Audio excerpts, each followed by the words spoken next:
Welcome to Becoming is Messy, where we dive deep into the journey of survival, transformation, and everything in between. I'm your host, Meghann Dawson, here to share the honest, unfiltered stories behind my own process of becoming. Life isn't a pretty and perfect straight line, and neither is becoming the person we're meant to be. Here, we embrace the ups, the downs, all the beautiful, chaotic, messy moments that shape who we are. Whether you're in the thick of change or reflecting on past transformations, this space is for real conversations about what it means to grow, stumble, and rise again. So get comfy, settle in, and let's get messy.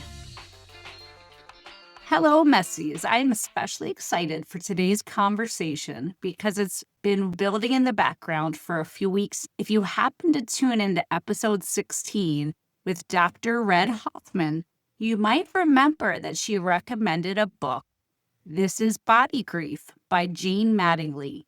Red not only recommended the book, she also said, you have to have Jayne on your podcast. She is exactly who you want in this space.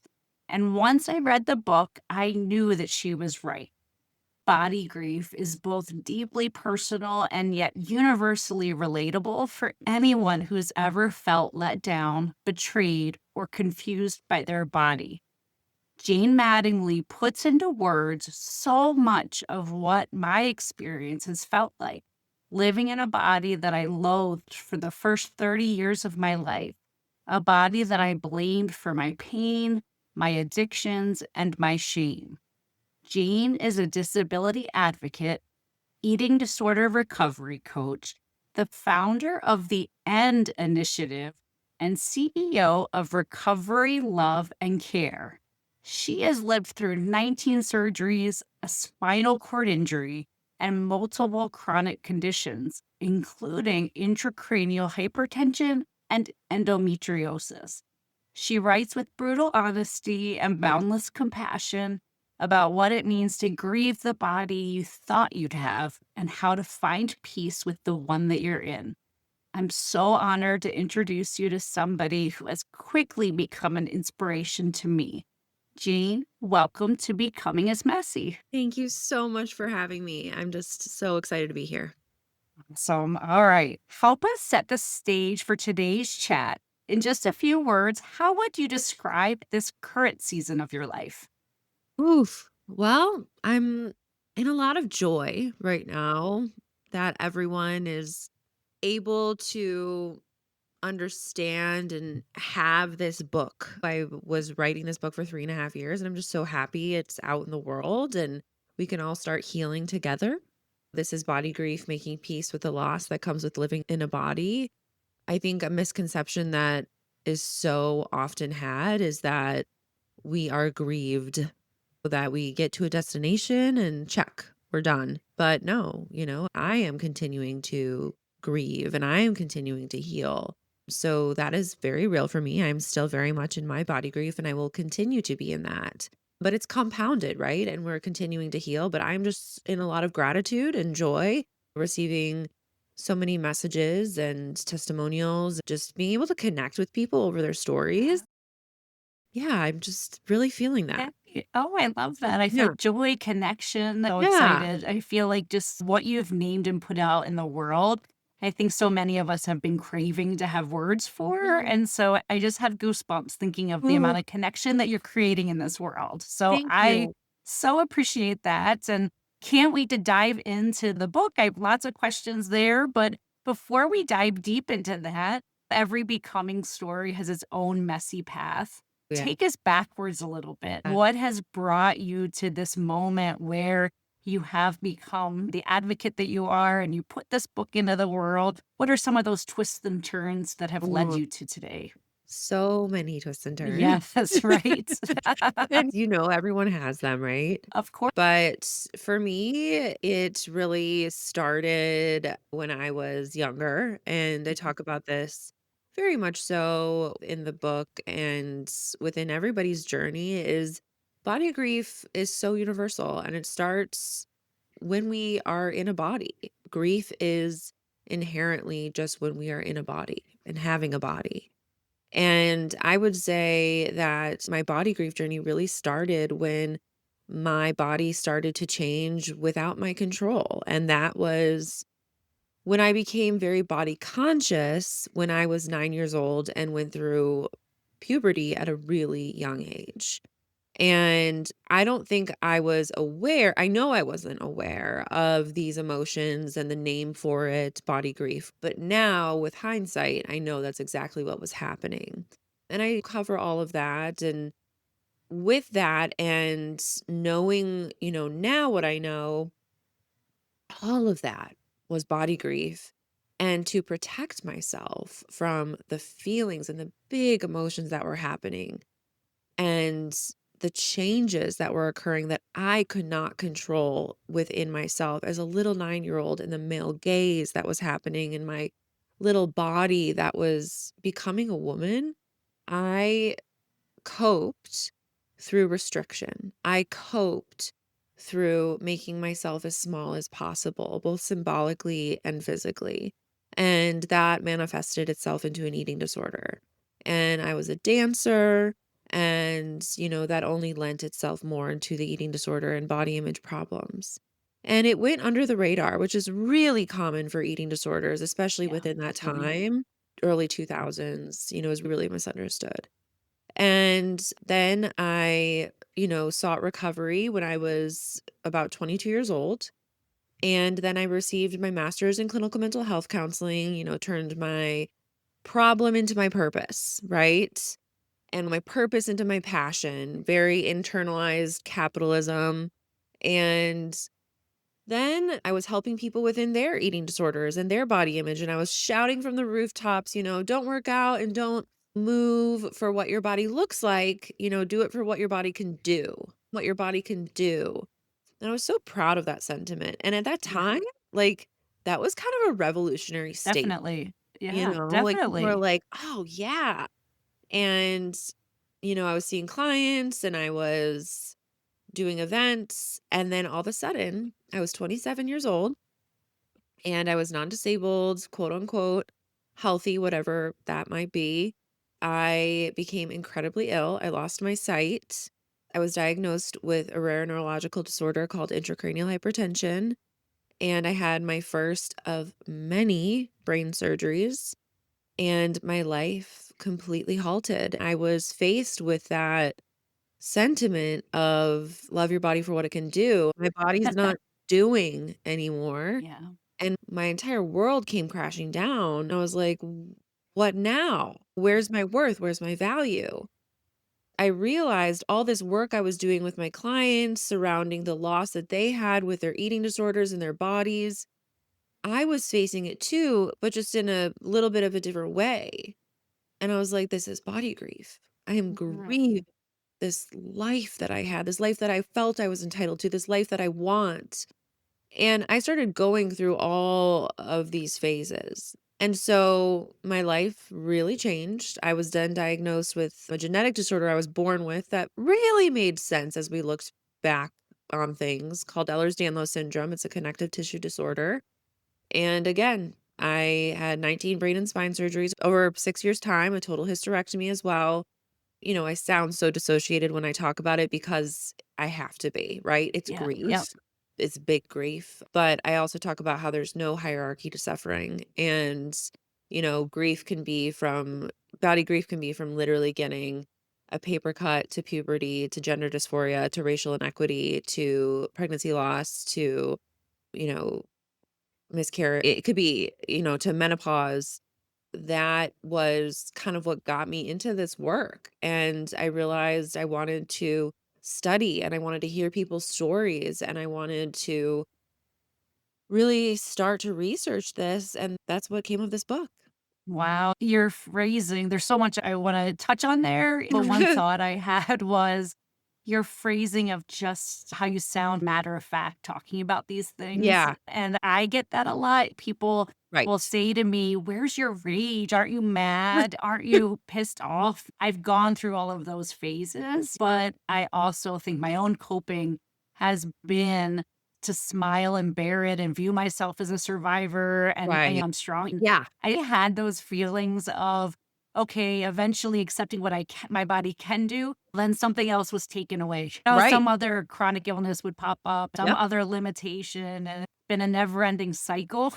And so if I was mad every single second with every single thing that happened to me, I would never not be pissed off. And that does happen, right? Like, Right. you meet Yeah. people, there are people that stay mad forever, and to Yeah. be honest, Yeah. that can be easier. Definitely. And I think that's another thing too, like, I don't know how you feel about this, but, with this framework, I think that's one thing Right. that's That's really right. Yeah, important, yes. right? Definitely. Like, these phases are something that we've all been through. That's right. Here are ways in which, like, we can start to cope, and we can start to maybe, like, burn out of these phases a little bit quicker, and, like, maybe it's just a harm reduction, really, it's Yeah. harm reduction.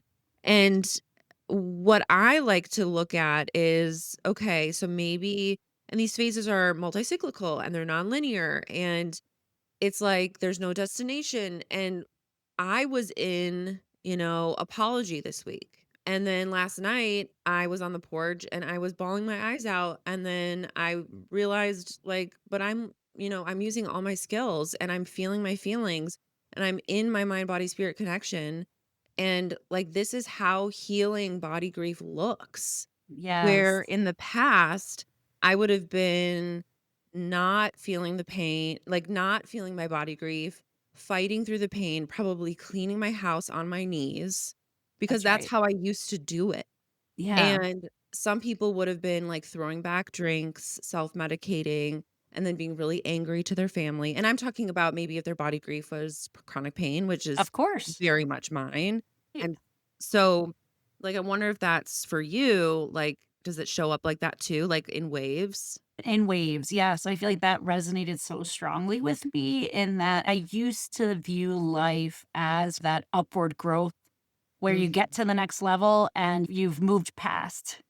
And when you mentioned that your philosophy was once, what your body can do, mhm, my philosophy used to be that. And now my philosophy is just whatever energy my body is feeling in the moment is right. ooh, yeah, I honor what it's telling me. And so that looks very much like what you described. I Some days love I it. do feel sorry for myself, Yeah, cry. yeah, Some days I take really long naps just to give myself a break from it all. And then I mhm, have bursts of energy and bursts of feeling great and grateful for what I've been given, trying to make purpose out of the lot I've been given. right, And I feel so lucky for that. Didn't right, change. So it mhm, is what you're describing. And as we're talking body grief specifically, there was a quote from you that I come back to a lot, and huh, let me just read it. It said, if you've ever felt like your body was working against you, that ache, that sorrow, that rage is what I call body grief. The mm, longing and mourning that accompany the loss of bodily autonomy. Yeah, yeah, in such few words, you somehow managed to name feelings that I felt so overwhelmed with for so long. I honestly felt guilty for feeling those things. Yeah, ooh, for a while, I felt, "Just suck it up. This is what you've been faced with," and I didn't honor those feelings. mm, And just curious as you started to name those things. I think just even the term body grief, it is powerful to those of us that haven't had words for just the complexity of what we're feeling. And yeah, so for you, as you sat down to write some of these words, how did you start coming up with the ways to articulate what you were feeling? ooh, yes, I mean, first off, I think so much of it was because there wasn't anything out there Mm, when I was healing. For people who deal with chronic illness and disability or chronic pain, when I was in my, grieving journey, and I still am, but there wasn't literature out there. Like, there wasn't anything for me to, love Rebecca Tausig, Sitting Pretty, like, there are things out there about living in a disabled body or living in, their body image books and things of that sort, but there wasn't anything about, like, grieving your body because it was changing and how we don't have to change it. Does that make sense? yes, yeah, And definitely. so I just was like, I think I have to like kind of work on things and also create a space in which I need to heal. Mm, And so I started working on things with my team and like my medical and healthcare team, but also through storytelling and community care. And it was kind of revolutionary just to sit through community and to sit with feelings and to sit with the doctors and people and family that would actually listen. And so that's how things came about is truly through listening and research mm, and writing. That's how I really came up with things. When it came to things like perceived body betrayal and the terms body grief, those types of things came up through the work I did with eating disorders and body image. I have used those terms and frameworks for a long time. And it's interesting because eating disorder care is what I specialized in, you know, listening to your body and trusting your body and it being a two-way street, you know, that applies to everybody. But I come from a framework that you don't have to fix. I come from a harm reduction framework, I guess. I don't come from carceral care. I don't come from fighting through it. So I think it's pretty evident that I come from like a pretty social justice, compassionate feminist lens. yes. That comes through clearly. And yeah, for folks though that I described, that for me, that rage and shame used to be a pretty tough cycle of Mhm. days when pain or another surgery doubt I'd get stuck in those cycles. And for folks that you haven't yet started Mm. honing in on the 7 steps, Oh, yeah. how do you advise folks to start untangling those messy feelings? Where to begin? Well, aside from buying the book, Of course. all jokes aside, Yeah. I think one of the biggest things is having compassion for yourself. Yeah.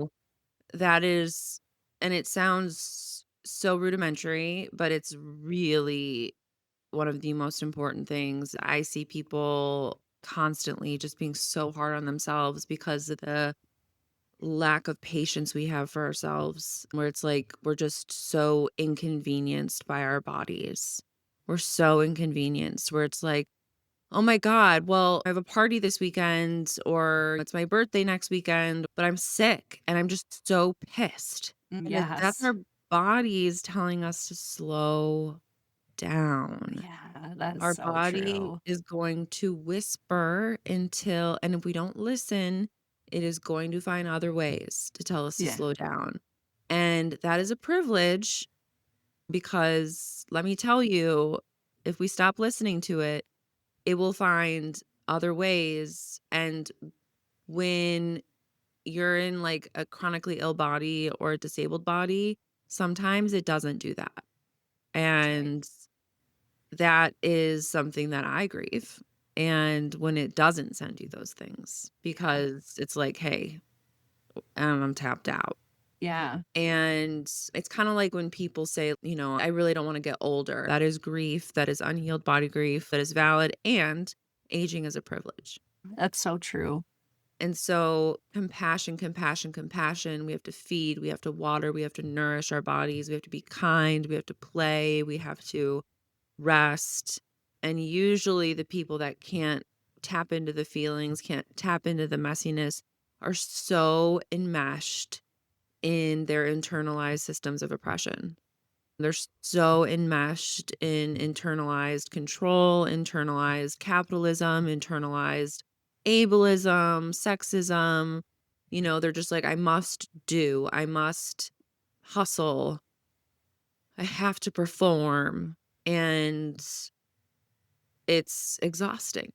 There's something in your words in the book that y- is motivational to me. I love the quote that body grief is not just about what we have lost, it's about what we can build when we finally acknowledge it. Yeah. Mm. And so I'm curious what type of stories you're hearing from people who are starting to get that message, that shift Mhm. in thinking, because to me, with my own story, I took control of what I can control. It's like I have to acknowledge that there are things that my body can't do, but there's things that everybody's body can't do. It's just that we Yeah. all have some level of that.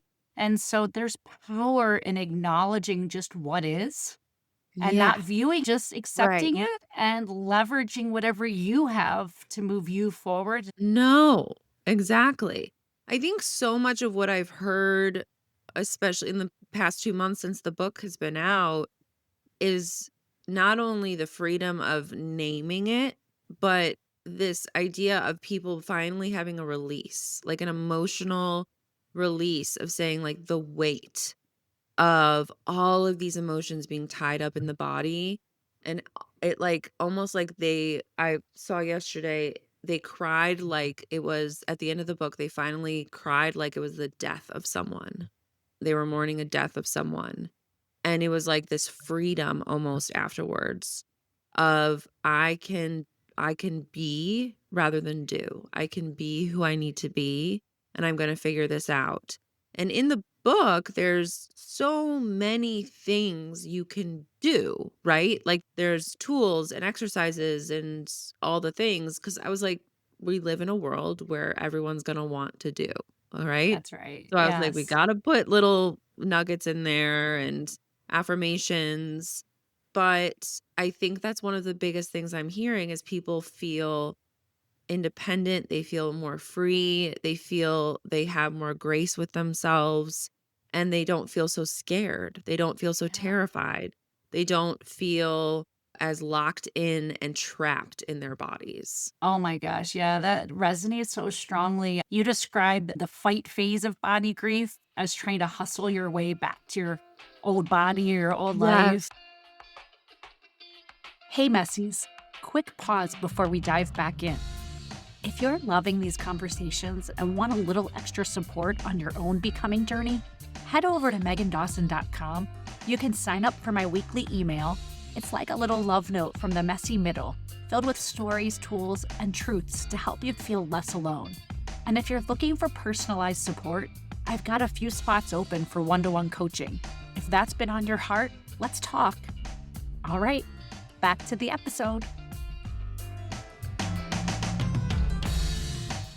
My first major medical challenges happened at birth. I caught an infection that ruined all of my joints, and I had to eventually have limbs lengthened and Oh, hips replaced. It's been a lifetime of that. And so I don't have an old body or old life that was taken from me right from the beginning. Yet, like so many people with different forms of chronic trauma as a child, was such an extreme yeah. perfectionist. And I think I just spent my whole life trying to prove I was worthy. Right. And this year, I actually went to my husband. My husband has been one of the biggest forms of support. And I Wow. love following some of your posts about your own relationship. In some ways, he's not a hero for being with me. We are No. an equal partnership. Yeah. We're a Yeah. strong marriage and all of that. Yet I would say the peace that he's brought into my life and how much he believes in me and encourages me. It was my first time I went to him late last year and I just said, I am so tired of hustling. Can I just take a break? I ended up leaving my corporate job and launching this business that I I love wasn't it. planning on doing for 5 years. It has just been so incredible to just admit for the first time in my life that I just wanted to put the fight down and I wanted Yeah. to honor the rest, and that has been a game changer. I feel the best I've felt in my Oh, whole life. oh my gosh. Bravo. That's beautiful. I can feel it. Yeah, it's neat to pass that perfectionist crown and take it off after you've Yes. had a lifetime with it. It's terrifying and it's a relief. So I am curious, what is the cost of that fight, and what helped you begin to surrender for yourself? For me, unfortunately, the cause of the fight was my body. Yep. Yeah, like, I just was so deep in it that Yeah. I talk about it in the book, but I was just so in my body grief, and Yeah. I was not willing to face it. I had so much internalized ableism where I was not ready to use my mobility aids like they were supposed to be used. We were not fit as a household. We were not ready to have an accessible household. A lot of this was because everything started so quickly. It happened Yeah. so Yeah. fast. Falls happened really a lot. I ended up in the ER quickly. Surgeries were happening. Like I think one year there were 7 surgeries. Mm. And then I would come home and like I would do irresponsible things. I would get on my knees and clean and lift things, and I didn't hurt myself in those things, but I wasn't helping. Yeah. And then my body started to reject all of the hardware that was put in my body to save me. And so it was like, my body was like, just kidding. You did all of this work to save you that you had to do Yeah. and you had no choice. Now we have to take out everything else and we have to go through all of this again. If we are to take out everything, you would be paralyzed from the diaphragm down, or you're going to be really sick and reliant on all of these other things for the rest of your life, which is where I am. And I was like, well, shit, Yeah. I have to do the work. And Yeah. I was really forced into it. I don't wish that on anybody I think the universe anymore. does that in so many ways. I Yeah. feel like where when you don't get the message and you just Yes, keep fighting against it, it just keeps bringing additional pressure it to does. finally heed the call It that your does. life is meant to look different and honor what your body's saying. But it is hard not to fight it and not do all of the things that you were used to viewing as normal. Oh, yeah. Yeah. And Yeah. so that was my story, and I was like, "Let's not do it that way." In there, you referenced the word ableism, and I think that was another use of language in your book that I feel like you use powerfully is just the different systems of oppression, ableism, sexism, racism, and how they contribute to intensifying body grief. And just how does naming those systems help people begin to work through this process? Oh, I love this question. So, inherently, our bodies are political with where we are in our world right now. Yeah. We just cannot deny it. And with that and how we heal, we have to recognize our privilege. And the reason why is because when I started writing this book, the more and more I heard stories and sat down with people, I realized I wasn't writing a book just about body grief. I was writing a book about systems of oppression. I was writing a book about how the control in which we live under affects our bodies and vice versa.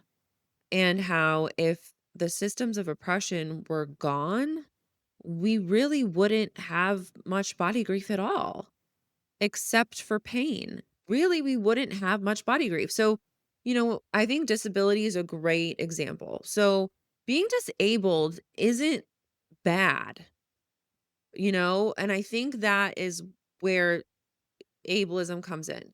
People who are ableist or non disabled, we have been conditioned to think disability equals bad, Mhm. right? Neurodivergence equals bad. We must fix, especially now in this political world. We are being told we need to fix. And it's like people who are neurodivergent, they do not believe that. They are happy with who they are. And the world is not set up for them. Same with being physically disabled. As someone who is newly disabled, I love my community. I love the Yeah. disabled community. It is a beautiful community. And actually, I can confidently say that being physically disabled has been one of the best things that has ever happened to me because it has humbled me and I've learned so much more about just God, the world and myself. The world is not accessible. There's no sidewalks where I live. I can't get into my favorite coffee shops. I live in Charleston, South Carolina. There's cobblestone sidewalks everywhere, Oh, yeah. Gosh. downtown. But I mean, let me just tell you, like, the world is not accessible. No. And so that is what's hard about being a disabled person. Yeah. But the other part about what's hard about being a disabled person is that we are fantilized, we're invisible, but then we're also hyper visible. Yes. Yeah. And so it's very odd. Yeah. Um, the same I cannot speak on racism. I'm very white, Mm, privilege. I have so much privilege in that area. But the same goes with, like, if we lived in a world where we weren't colonizing all the time. It's not bad to be Black or BIPOC, right? But yeah. there's grief in so much of that.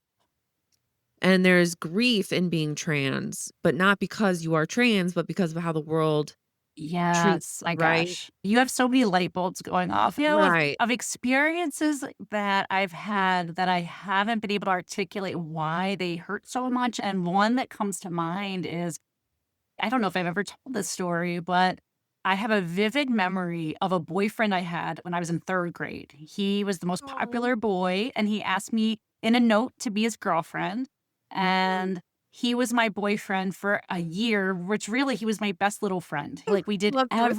everything together, and in the 4th grade was when people started making fun of my short arms, my limp. Before 4th grade, I was seen as special, and I felt that way. I Mhm. felt lucky to go to hospitals. I felt Yeah. lucky to be me. I didn't view me as bad or good. I was just me. Wow. And very vividly in the 4th grade, when he broke up with me and started Wow. dating in 4th grade, silly dating, but his little girlfriend became the most popular girl in school. And ever since then, that was like a turning point where kind of the school turned against me. And my Wow. problems with boys and eventually men were born after that, because after that period is when I was named Wow. as different. I lived with that for so many years. I think that if society didn't name my disability different, that wouldn't have been my experience and being me. Exactly. That's the thing. I thank you for sharing that. That's the thing is that, like, it's not a bad life. I mean, I know for me with my chronic pain, that's a different body grief Yep. experience, Oh, right? Like, definitely. I'm Yeah. like, Yeah. "F Yep. this." I don't Yeah. want Somebody the that. pain is too much. And people that don't have that's a hard one to try to Yeah. verbalize It just how much it's it isolating, it's does. terrible, Yeah. and the body grief healing phases are very helpful for that, I think, like, Yeah. that is where I'm constantly going back to the framework. I mean, literally every Yes. single day. But yeah, to be honest, I don't remember what your question was, but I know. Oh, I'm I glad don't we're even know if having I this added one conversation. after that, but I'll move us along. I feel like I'm Sure. having so many moments of just light bulbs going off that it's hard not to just share what's in my brain and forget that we're not just having a conversation and I having know. coffee. But I will get to another question. It's another one that's just using your own words, because to me, your words say so Aw, much. Just yes. like you said, you've named those steps in body grief, but you didn't create them. Oh, In some correct. ways, those of us that are wanting to not just live pissed off the whole time and want to take some level of ownership, I feel like walk Yeah, through those phases. And I think just the shifting from why is this happening to me to what now, right. I feel is such an empowerment shift. And just wanted your perspective on how that language has changed your perspective, and just anything you've seen or heard from others, Ooh, what that language has done. yes, that is truly one of the biggest things for me. Yeah. Um, it's been incredibly helpful, I think, when we're in the fault phase, when we're like, why did this happen? Why am I feeling this way? Or, when you're living in a body that is acting up, or you're not feeling well, or you have, like, let's say you're in menopause or perimenopause, or you're dealing with hormonal issues, or you are dealing with like pregnancy loss, or you're dealing with, chronic illness, and you're just like, I don't feel well today. Why am I not feeling well today? What did I do to cause this? And it's like, don't blame yourself. Don't play the blame game, because how is that helping anybody? The thing has already happened. And so let's ask ourselves, what now? Like, what do I need right now? What can I do right now to be compassionate to myself? What do I need to do right now to grieve and heal? And instead of being like, okay, I'm going to go work out and I'm going to go, and like maybe the workout is helpful, but a gentle workout, Mm. like, because if you're not feeling well, I don't want us to go for, a 10-mile hike or a run or something like that. But I was just recently in a book club where someone shared that this was the most helpful skill that they've learned throughout all their life. But it's these like little nuggets, I think, that can be just revolutionary to our healing.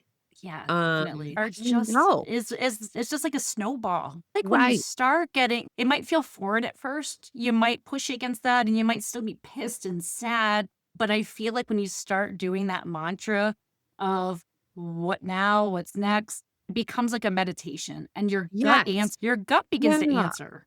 And I realize, because I think I do this thing, and I think it's because I'm hard on myself. But I do this thing where I'm like, am I really helping people? Like, is that, even after this podcast, right? I'll be like, I don't know if was that even helpful? Like, but then I'm like, I remember being in therapy, and one of the most simple things my therapist said to me, and he probably was like, did I even help her? Because I've done supervision groups where therapists are like, I don't know if I'm helping my clients. I think a lot of therapists feel this way. We're Of all like course, it's insecure. human, yeah. Yeah. And he said, instead of good or bad, I want you to say helpful or unhelpful. And ever since then, it's literally all my husband and I say. Like, because it's such a good shift in like That's looking right. at things and thinking about the gray. And so I was like, maybe these types of like just simple why or what, instead of what, why, think of what now. Because now that entire framework has changed my entire like way of living. Instead of Googling my symptoms like I used to and fault chasing or flare chasing, I put on a heating pad. I get some electrolytes. I sit on my porch and I read. The way in which that is care to my body rather than like spiking my cortisol levels because I'm like, why did this Yeah. happen? It's so true. It's just beautiful. Yeah, and it's so beautiful, and I so relate to that. To me, my day-to-day is guided by energy, Yeah. and I can't explain it. When your book is one part of this, but I feel like in this year, it's just choosing I'm not doing anything directly for anybody else. I am doing things that feel aligned to me and feel energized. Like, I too love my heating pad. I feel like these kind of conversations, like this podcast has been life-changing for me. And some episodes get more views than another, but Oh, every yeah. episode I hear from at least one person. Like, at least Oh, I one love person that that. says, "I needed that message." Not only that, but I also benefit from the energy and the cool people I'm meeting. There's a reason why I feel like you and I were able to connect when we do, and Absolutely. there's meaning to that. It's powerful following the what now and listening to what your intuition tells you, because that next step that makes you feel energized and good, whatever that is right for you. Powerful. One of the hardest types of grief is mourning the version of your life that you never got to live. I think, how do you honor that without getting stuck in it? That is something that I am in right now. Yeah. Sean and I, my husband and I, are very much like dreamers. We love to Mhm. dream. I Yeah. mean, like, we used to do this thing when we lived closer to the beach where we'd like drive around and on Folly Beach in Charleston and like be like, that house, like, that's where we would live. And now what we're doing is very much like a shift in perspective and being like, okay, we are being realistic on what life is going to be. And also, this is our one life. And w- we're not like negotiating on joy. We're not That's a good negotiating. statement. We're not Yeah. negotiating on joy. We're just not. Yeah, Like, this that's especially with the grief that we live with and the pain we live with. And so we're figuring out what that means for us.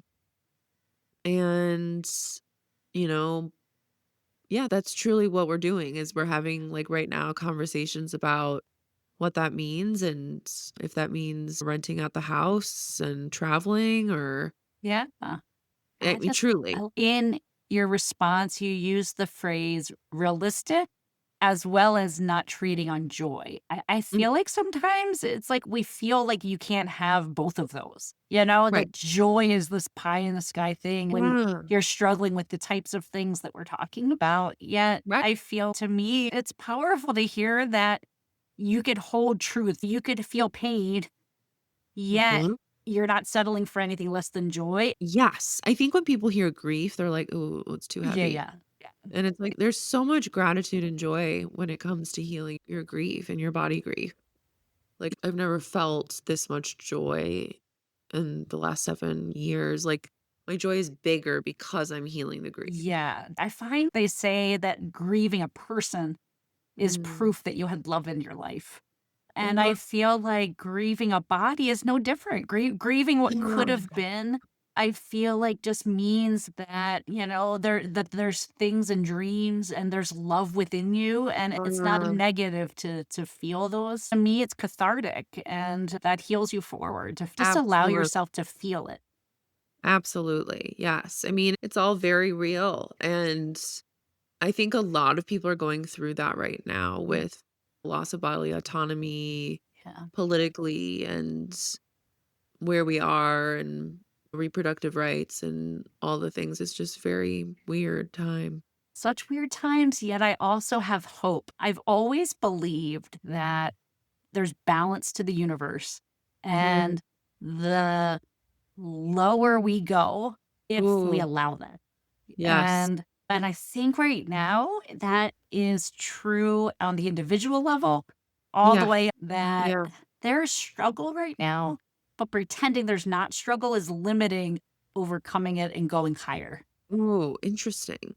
So that's a belief I have, and Yeah. it's one of those sometimes with the life I've been given, Yeah. it's to I make love that. sense, I think that there's just trying to find meaning in it, and to And me yes. and it just continues to be proven to feel Yes. like there's always a good after a bad, and it always just Mhm. seems to be in direct correlation in how intense that is. Just Absolutely. gonna keep believing in that. Yeah. We have a rapid segment where it's just quick questions just to get to know you a little bit Cool. more. Yeah. So these are just quick responses, no need to overthink. But what's one thing your body loves that surprises people? Oh my gosh.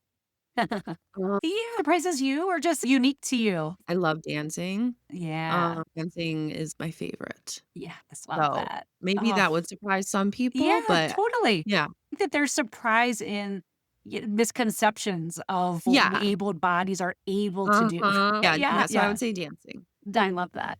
Do you have a go-to comfort show that you like to watch these days? Yeah, right now, it's Grace and Frankie. Oh, yes. Oh I my think I've gosh. rewatched that show So 4 funny. times, Oh, but it's always Modern Family, like, yes. Oh, that's so literally, good. I think I've seen every episode probably, like, 5 times, Ugh, but also New Girl. Yeah, those 3 are, like, a love it. good comfort. Can you think of a piece of advice that you're glad you never took? Ooh, anything with dieting. Yeah. Any Yeah. diet advice. And last one, in a word or a phrase, describe your relationship with your body today. Compassion and grace. Yeah, that's where we are. Beautiful. All right. We have one more question to get to. Before we get to that, is there Mhm. anything else that we didn't touch on you wanted to add? And then also, just how can folks follow your work and connect with you? I just had a blast. This was so Awesome. meaningful and wonderful. And yeah, you can find me on Instagram, Jayne Mattingly, Jane with a Y, and my Substack at This is Body Grief with Jayne Mattingly, and my website, janemattingly.com. And yeah, that's it. Listeners right now might be in their own rock bottom. Yeah. When you've been in yours, is there a piece of advice you wish would have come sooner? Lean into community. You are not a burden. You are not too much. You are not too much. You are not too much. I don't care what anyone has ever, ever, ever, ever said. Lean into community somehow. Stay with us. You are not too much. Thank you so much. I loved our conversation. It was so nice to Me get to too. chat with you. Thank you for Thank you joining us. so much. Thank you. Yeah, thank you. Before we wrap today, I want to invite you to be part of the Becoming is Messy community. Subscribe to the podcast so you don't miss a single episode. And if there's anything that resonates with you, please leave a review. Your feedback means the world to me, and it helps other people find this community. Follow me on social media. I'd love to hear your ideas for future topics, your questions, and stories from your own messy moments. And if you're feeling inspired, check out the Becoming is Messy shop, where you can grab a mug, a t-shirt, or something else that reminds you to embrace your messy magic every single day. A huge thank you to the incredible Wolves and Sheep for providing the music for Becoming is Messy. Check them out on your favorite music streaming platform. As we close out today's episode, remember this: messy is just another word for growing. So keep showing up, keep laughing, and keep making beautifully awkward progress. Until next time, stay messy, my friends.